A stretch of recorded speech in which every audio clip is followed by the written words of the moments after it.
Kanin? Pilipino ka eh. Garlic picanha. Do you have any questions at all? Antok na.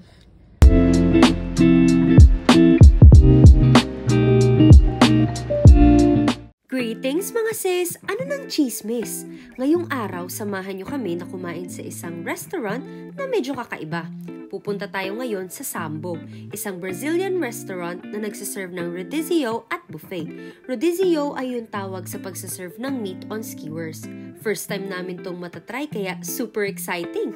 Nasa Weymouth ang location ng restaurant, so 20 minutes lang from our Airbnb na nasa Portland. Lakas maka-aesthetic ng Weymouth ha, in fairness. Pagkarating namin sa Esplanade, nagpark at naglakad na kami papunta sa resto. Medyo siya lang feels ng restaurant na ito kaya nagdamit kami ng medyo matino. Although wala naman talagang pake ang mga tao dito kahit ano pang suot mo. At pumasok na nga tayo, ladies and gentlemen. Oo nga pala, kailangan ng reservation bago ka mabigyan ng table. Tapos, kailangan din mag-deposit ng 10 pounds per person. Pero don't worry, mababawas naman sa bill yun after kumain. This Brazilian steakhouse will serve 14 different cuts of meat.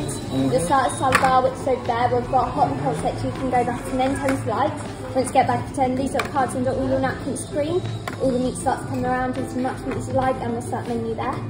And if you're finished or you just want a quick break, hand it back to bread and the meat starts coming. Brenda, do you have any questions at all? No. Bye! Oh, may naintindihan ba kayo? Kami rin wala eh. Kaya nga nag-no na lang kami. Basta in-explain niya kung paano ang sistema ng restaurant na to. Papakita na lang namin sa inyo mamaya. Anyway, ito ang kanilang buffet for side dishes dahil ang main course dito ay yung different types of meat. Included sa side dishes ay carbs, which is of course kanin and mini potatoes. May soup din, salads, may smoked salmon, cold cuts, fruits, may nachos at chicharon pa. Oh, pro tip lang mga people, huwag niyong sasagarin yung mga side dishes. Kuha lang kayo ng saktong pampatanggal umay nang sa ganun kahit papano maratrat niyo ng masyado yung mga meats. Kanin? Diba? Pilipino ka eh. Tangalan mo. Yeah. Yun. Oh, huhulaan ko. Kukuha yan ng kanin. Kanin? Pilipino ka eh. Pilipino ka eh. Takalan mo.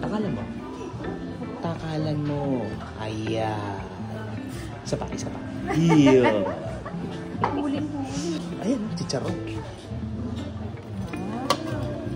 Dahan-dahan lang sa sides ha. Ang binayaran mo dito yung meat. Kasi yung meat ang babanatan ko. At sa pagkakaintindi nga namin kay ate girl kanina, merong card sa lamesa na ibabali-baligtad mo yung kabila green and yung kabila naman pula. So hanggat nakakulay green yun, dadaan sa iyo yung mga karne and pwede kang kumuha. Kapag gusto mo munang magpahinga kasi busog ka na, ilagay mo siya sa kulay pula and lalagpasan ka nila. Yes, please.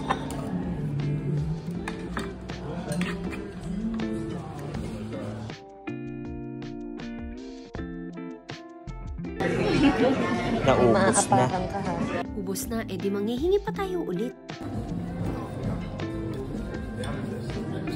Isa ako, babe. Isa lang ako.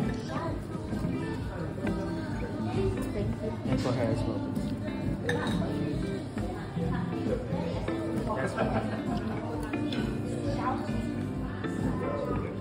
Thank you. Chili beef. Sabi ng asawa ko, ayaw niya rin ng chili. Tikman natin kung maanghang. Galing sa chili. Mas masarap to. Kasi doon sa beef kanina. Tignan mo. Garlic picanha. Tender. Yeah. Nung binayaran din natin dito yung Chicken breast experience. beef. Bacon. Thursday yung At dahil nabusog na ang lahat, ayun, inantok na. Anong top 3 mo? Top 3. Tatlo lang naman yung kanalit ko. Ay, sabihin mo pa rin. Ang una ko ay sausage. Pangalawa yung beef na may garlic. Tapos pangatlo yung pork na sweet. Kaya lang, mahirap siyang nguyain. Kaya tinigil ko din. Seryoso, 3 nga lang? At saka nag-beef pa ako. Ah. Like, anong top 3 mo? Lamb. Number 1. Garlic beef. Masarap nga, no? Tsaka yung salmon. Salmon. Yeah. Side dish yun eh. Hindi, baked salmon. Toxic. Beshi. Anong top zero mo? Ano lang yung kinain mo? Ayan lang. Yung picanha. Oh. Ano tikman mo naman? Chicken. Chicken. Pati yung yung honey pork. How about you? Ano ang iyong top 3? Lahat karni. Hirap mag-decide. Pero, yung top 1 ko, garlic picanha. Pangalawa yun lang. Tas, wala yung pangatlo. Yung regular na picanha, yung inulit ko. Kasi juicy talaga. Tsaka very beefy. Very beefy. Very beefy. Maganda yung pagkakaluto sa lahat. Nakakabusog nga lang kasi diba puro protein. Pero sa 40 pounds, sulit. What's your favorite food? You ate chicken and broccoli and water. What did you like best? The chicken.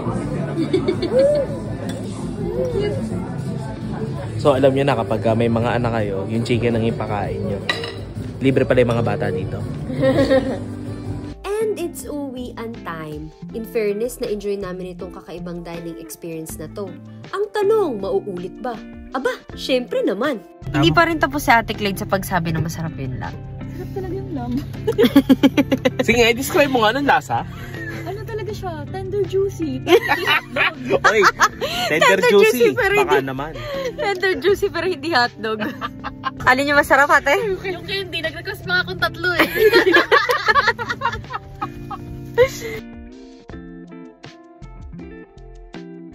And Ate Hamzy. antok na. Hi, Nonon. Hello. You okay? Zaya? I've I've been better. At nagtapos ang aming araw sa pamamagitan ng pagkain ng s'mores at panonood ng movie. Kaya naman hanggang dito na lang. See you sa next vlog. Salamat sa panonood. Bye-bye!